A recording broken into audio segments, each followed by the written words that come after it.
Au nom du Père et du Fils et du Saint-Esprit. Amen.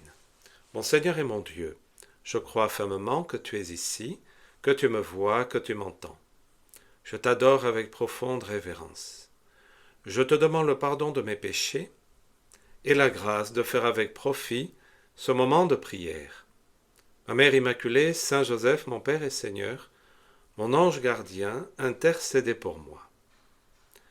Les passages évangéliques que nous proposent les dimanches de ce mois de février, du moins jusqu'au temps de Carême, sont des extraits du chapitre 5 de Saint Matthieu qui rapportent les paroles de Jésus dans ce que l'on appelle le Sermon sur la montagne. On dit que c'est le Sermon sur la montagne parce que cela commence ainsi. Voyant les foules, Jésus gravit la montagne. Il s'assit et ses disciples s'approchèrent de lui. Alors, ouvrant la bouche, il les enseignait. Il disait « Heureux les pauvres de cœur, car le royaume des cieux est à eux. Heureux ceux qui pleurent, car ils seront consolés. Heureux les doux, car ils recevront la terre en héritage. » C'est donc ce que nous entendons lors du quatrième dimanche du temps ordinaire. Et dans le dimanche suivant, eh bien, c'est la suite qui dit « Vous êtes le sel de la terre, mais si le sel devient fade, comment lui rendre de la saveur ? Vous êtes la lumière du monde. Une ville située sur une montagne ne peut être cachée. » Alors Seigneur, eh bien, en ta présence, nous voulons méditer ce célèbre sermon sur la montagne pour voir comment nous améliorer, changer peut-être quelque chose, en un mot, nous convertir à ta parole. L'évangile a énormément de contenu. Cette scène des béatitudes, évidemment, est très connue. On l'a certainement lue à de multiples reprises. Mais il est important que nous visualisions dans notre imagination la scène elle-même, qui est importante pour comprendre complètement ce que Jésus veut dire. Je relis les 2 premiers versets. Voyant les foules, Jésus gravit la montagne. La montagne, c'est le lieu de rencontre avec Dieu. C'est également le lieu où Dieu avait donné les 2 tables de la loi, c'est-à-dire les 10 commandements à Moïse. Là, on se trouve sur une autre montagne et un autre discours, mais en même temps qui est, comme disait Jean-Paul II, le complément évangélique des 10 commandements, c'est-à-dire les béatitudes. Et les commandements avaient été voulus par Dieu comme les termes de l'alliance, les conditions de l'alliance, en vue de jouir de la protection de Dieu sur terre. Là, eh bien, d'emblée, on nous fait rêver du ciel. Heureux les pauvres de cœur, car le royaume des cieux est à eux. Car ils seront consolés, car ils recevront la terre en héritage. Donc c'est beaucoup plus élevé ce que propose Jésus par rapport à ce que disait Moïse. Et il est venu pour cela. Comme disait Saint Pierre, lui seul a les paroles de la vie éternelle. Mais revenons à la scène, parce que, ou du moins à ce qu'on appelle la composition du lieu, comment Jésus se trouve par rapport aux foules, par rapport aux disciples, parce que c'est assez important. Voyant les foules, dans certains passages de l'Évangile, on parle de 5000 hommes, sans compter les femmes. À l'époque, on ne comptait pas comme aujourd'hui. Aujourd'hui, ça serait déplacé de ne compter que les hommes. Mais imaginons facilement qu'il y avait à peu près autant de femmes, 5000 hommes, 5000 femmes, et sans doute aussi des enfants. Donc ça représentait peut-être 15 à 20 000 personnes, c'est-à-dire une foule considérable. Donc Jésus gravit la montagne. Là, certainement, il a la possibilité de voir cette foule, et c'est ce que dit saint Matthieu, voyant les foules. Il s'assit, et ses disciples s'approchèrent de lui. Autrement dit, Jésus assis, pas loin ses disciples, on peut imaginer les apôtres, et peut-être aussi des gens qui le suivaient. Saint Luc parle à un moment de 72 disciples que Jésus envoie en mission. Donc c'était certainement plus que 12 apôtres, plus que les 12 apôtres. En tout cas, un petit nombre par rapport aux foules. Et alors, ouvrant la bouche, il les enseignait.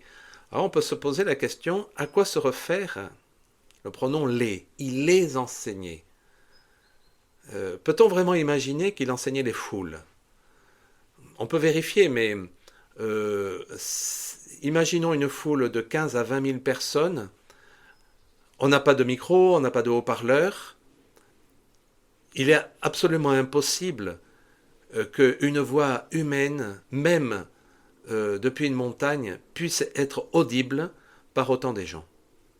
Autrement dit, il y a une foule que Jésus regarde, mais sa voix certainement ne sera clairement perçue que par les personnes qui sont à proximité de lui, autrement dit les disciples. Cette composition de lieu est assez importante parce qu'elle a un sens spirituel. Jésus voit les foules et à travers ces foules physiquement présentes lors de ce sermon sur la montagne, on peut deviner toute l'humanité. Toute l'humanité existante à l'époque et à venir. Autrement dit, des milliards et des milliards de personnes. Hein. On estime qu'aujourd'hui, eh bien, on est à peu près 8 milliards de personnes sur Terre. Voilà. Mais Jésus, voyant ces foules, s'adresse aux disciples. Et précisément parce que les foules intéressent, il s'adresse, il délivre un message à ses disciples, pour que ces disciples puissent ensuite se mettre en contact avec les foules. Et Jésus enverra ses disciples. Et donc c'est quelque chose qu'il est bon que nous comprenions. Jésus s'adresse aux disciples, il ouvre la bouche et les enseignait. Et il disait, heureux les pauvres de cœur, car le royaume des cieux est à eux, heureux ceux qui pleurent, car ils seront consolés. Et quelle est la conclusion? C'est, vous êtes le sel de la terre. Mais si le sel devient fade, comment lui rendre de la saveur? Vous êtes la lumière du monde. Une ville située sur une montagne ne peut être cachée. Autrement dit, c'est une exhortation adressée à ses disciples pour qu'ils soient pleinement sel de la terre, lumière du monde. Pas un sel fade, pas une lumière qui se cache. Autrement dit, des disciples qui ne sont pas, comme disent les moralistes, tièdes, ni chaud ni froid. On fait le minimum. On veut bien être chrétien, aller à la messe le dimanche, parce qu'on sait que c'est une obligation morale, mais on ne va pas faire beaucoup plus. Un petit peu de prière peut-être, et voilà. Le Seigneur attend beaucoup de nous.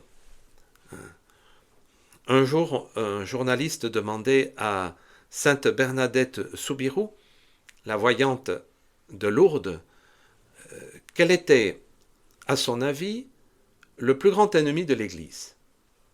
Et alors, on lui avait suggéré une réponse. Est-ce que ce serait les Prussiens, par exemple? Parce qu'à l'époque, eh bien évidemment, il y avait des relations exécrables entre la France et la Prusse, qui a donné lieu à des guerres. Et donc, voilà, on pourrait dire, bon, la France, fille aînée de l'Église, peut-être qui attend que la France attaque l'Église, voilà. Mais en fait, Sainte Bernadette a répondu, eh bien non, ce ne sont pas les Prussiens, ce sont les chrétiens tièdes. Ce sont eux qui portent préjudice à l'Église, précisément parce qu'ils n'assument pas leur mission. Je reviens à ces deux premiers versets. Jésus regarde les foules et il s'adresse à ses disciples. Il veut nous confier une mission. Laquelle? La sainteté. Qui ne laisse pas de place à la tiédeur. Vous êtes le sel de la terre, vous êtes la lumière du monde. Dernièrement, le Saint-Siège a donné des chiffres sur le nombre de catholiques. C'est quelque chose comme un peu moins d'1,5 milliard, qui est pas mal. Bon, ensuite, si on ajoute à cela les protestants, les orthodoxes, les anglicans, bon, on va certainement arriver à plus de 2 milliards, peut-être 2,5 milliards, je ne sais pas. Mais par rapport aux 8 milliards, cela reste une minorité. Et on peut penser que ça a toujours été une certaine minorité, en fait, quelle que soit l'époque de l'histoire. Alors, est-ce que ça serait, comme quelqu'un l'avait suggéré à Saint José Maria, l'échec du Christ? Ou plutôt, pour revenir à ce passage, une exhortation adressée aux chrétiens à vivre vraiment leurs conditions de chrétiens et à témoigner de leur foi par leur vie. Et c'est cela les béatitudes.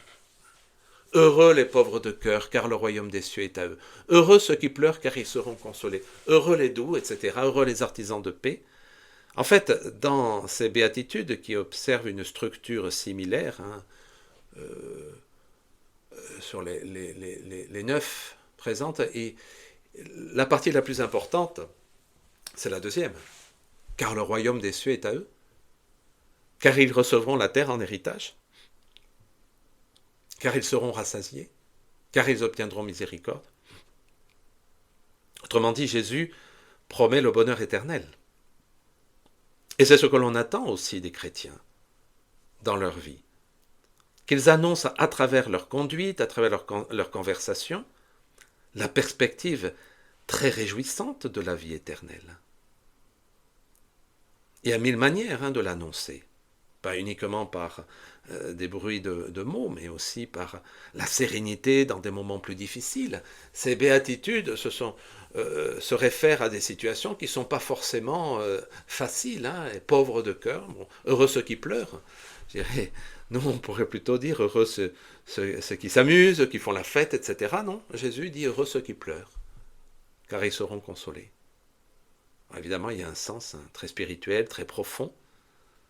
Heureux ceux qui manifestent le regret de leurs péchés, car ils seront pardonnés, car ils seront consolés. Et donc c'est quelque chose que nous devons, nous, vivre. La sainteté, comment se manifeste-t-elle? Par la foi, l'espérance et la charité, dans le quotidien. Est-ce qu'on peut dire que je suis là où je me trouve, dans ma famille, dans je ne sais pas, dans mon université si je suis étudiant, dans mon lieu de travail si je suis professionnel, ou dans mon voisinage? Est-ce qu'on peut toucher du doigt le fait que je crois en Dieu, un Dieu qui est bon, un Dieu qui s'occupe de nous, un Dieu qui n'enlève pas les souffrances, mais qui nous donne la grâce pour pouvoir transformer ces situations de souffrance en quelque chose de plus élevé? C'est Jésus sur la croix. Quelque chose de mystérieux, mais qu'il nous revient de découvrir, de vivre, et de faire connaître également. Donc, est-ce que je suis capable de donner cette espérance? Parce qu'en fait, si on n'a pas l'espérance du ciel, à quoi rêve-t-on? À des biens de ce monde. Et on n'arrive pas vraiment à en sortir. Je me souviens avoir lu, il y a peut-être une vingtaine d'années, une interview d'un ancien président de la République. Et le journaliste lui posait cette question étonnante. Comment aimeriez-vous mourir? Et il avait répondu, de façon plus étonnante encore, j'aimerais mourir désespéré.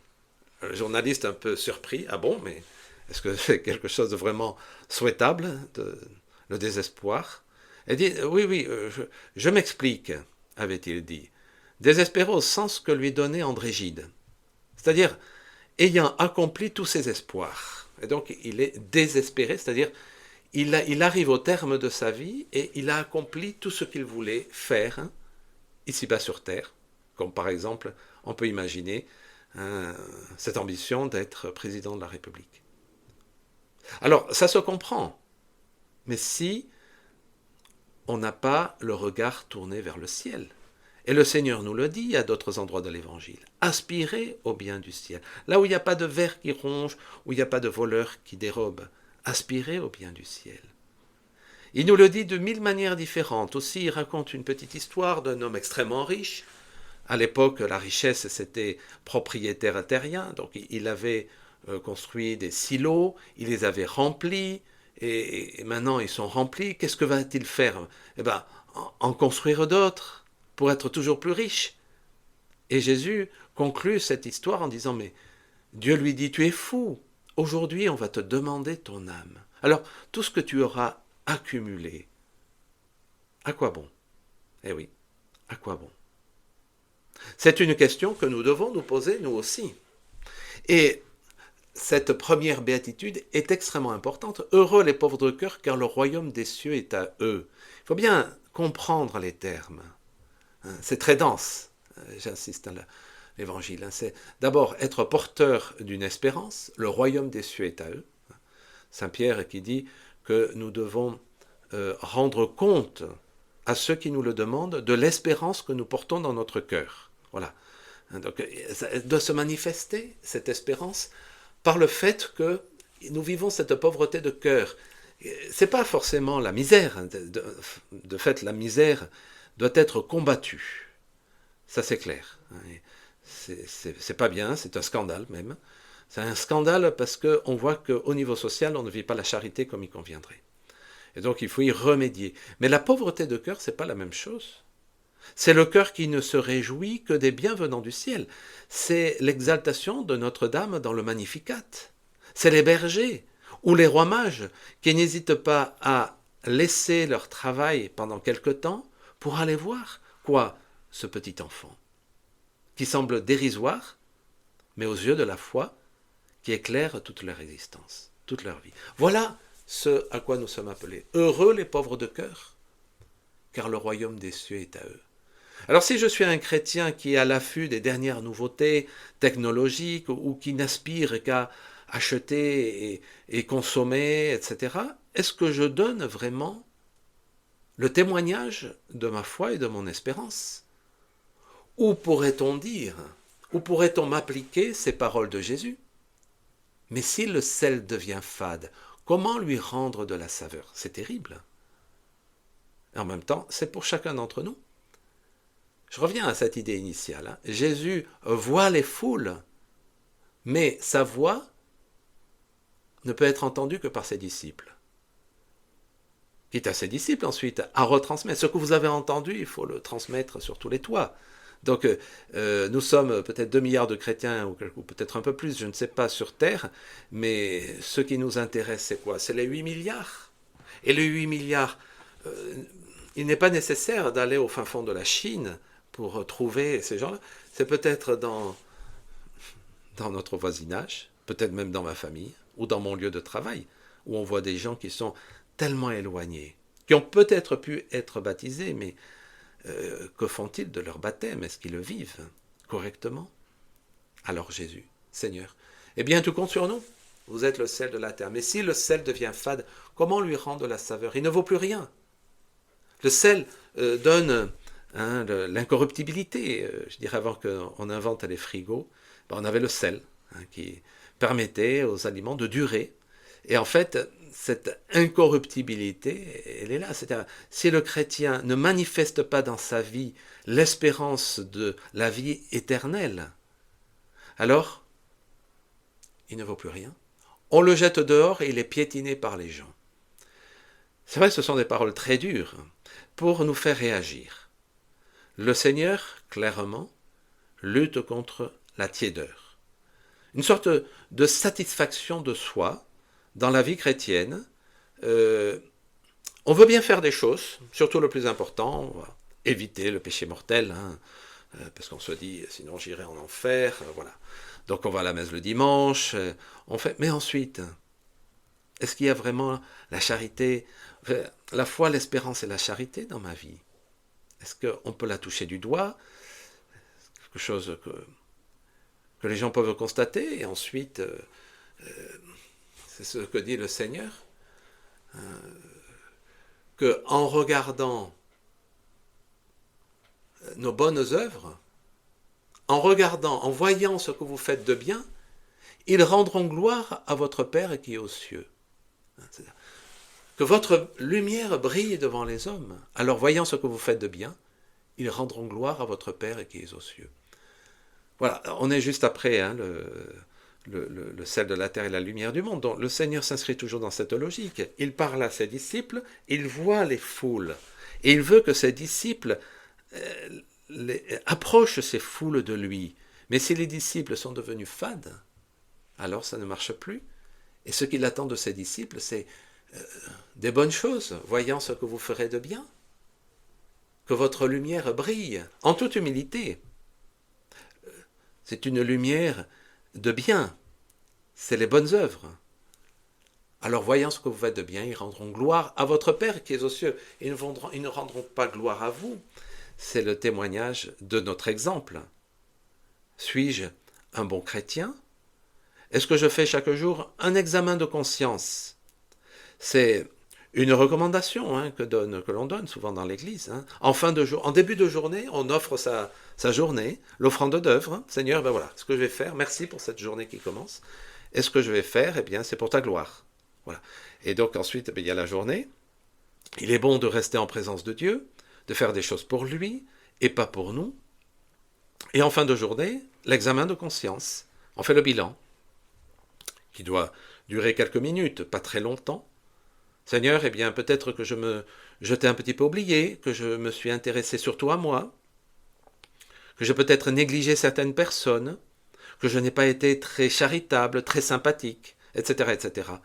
Et il est bon de faire cet examen de conscience. Faire un bilan, une sorte de jugement particulier, pour le dire ainsi, de tous les jours, du quotidien, avant que, et ça arrivera, il y ait le jugement face au Christ, à notre mort. Mais s'il y a des choses à changer, il faudrait que ce soit avant la mort, bien entendu. C'est la parabole des 10 vierges. 5 sont prévenantes.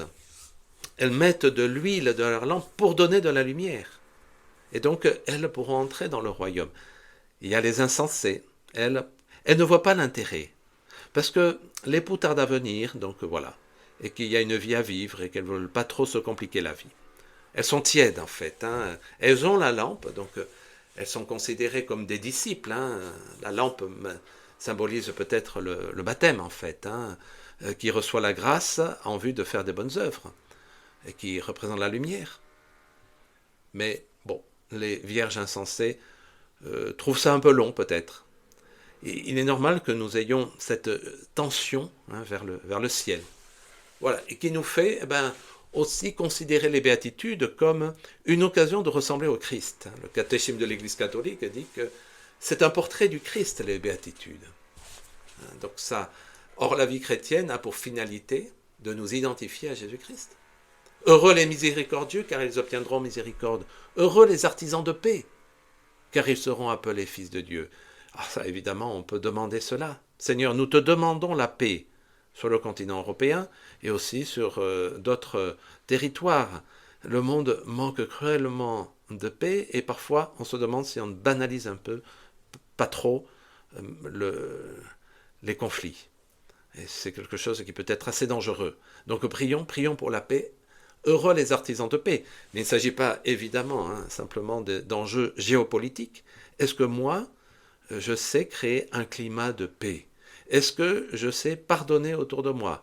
Est-ce que je sais accepter les gens comme ils sont? C'est très lié à la vertu de la douceur. Heureux les doux. Heureux les doux qui évitent de se venger, qui ne vont pas répondre au mal par le mal. C'est pas une douceur un peu, voilà, meringue crémeuse ou je ne sais pas, enfin quelque chose de... Non, ça demande beaucoup de virilité de pardonner. Jésus l'a fait sur la croix. Pardonne-leur parce qu'ils ne savent pas ce qu'ils font. Et nous y sommes invités, nous aussi. Tu nous y invites, Seigneur. Alors, faisons un examen, sans aucun doute. Où est-ce que je me situe par rapport à cela? Est-ce que je peux m'améliorer? Il peut y avoir une tentation dans la vie spirituelle, c'est de vouloir griller des étapes et de se dire, bon, il faut que je devienne saint tout de suite ou en très peu de temps, et ensuite, voilà, je m'attaque à un autre projet. Non, la sainteté est l'œuvre d'une vie, et ça se vit aussi au quotidien, dans les petites choses. Saint José Maria disait sur un plan incliné, voilà, petit à petit, des petites choses, dans l'amabilité, dans la disponibilité à pardonner, dans l'application au travail, chercher à bien faire son travail, et avec droiture d'intention, par amour de Dieu, par amour des autres, parce que notre travail sert également aux autres, et que c'est quelque chose d'important, évidemment, de le vivre avec cet état d'esprit. Alors demandons tout simplement, Seigneur, sur quoi veux-tu que je m'améliore? Si nous le lui demandons en toute simplicité et sincérité, il est évident que nous allons avoir des lumières. Ah ben tiens, tu pourrais peut-être améliorer telle chose, cette relation avec telle personne, ces moments de paresse, un petit peu dommage. Tu perds trop de temps sur des écrans, voilà. C'est des choses qui nous viennent, c'est ainsi que Dieu nous parle, par des lumières qui vont ensuite nous pousser vers des chemins ardus, pas faciles. Ça, le Seigneur l'a dit, si nous voulons le suivre, il faut que l'on prenne les croix de chaque jour. Et parmi ces croix, nous voyons la lutte contre nos propres défauts. C'est pas facile de pardonner. C'est certainement beaucoup plus facile de se mettre en colère que de pardonner. C'est pas facile de travailler, de profiter du temps. C'est certainement plus facile de paresser. Mais ce n'est pas vertueux, évidemment. Et le Seigneur en arrive même à la dernière béatitude qui est, je dirais, dans le bon sens du terme, choquante. Heureux êtes-vous si l'on vous insulte, si l'on vous persécute, et si l'on dit faussement toutes sortes de mal contre vous à cause de moi. Réjouissez-vous, soyez dans l'allégresse, car votre récompense est grande dans les cieux.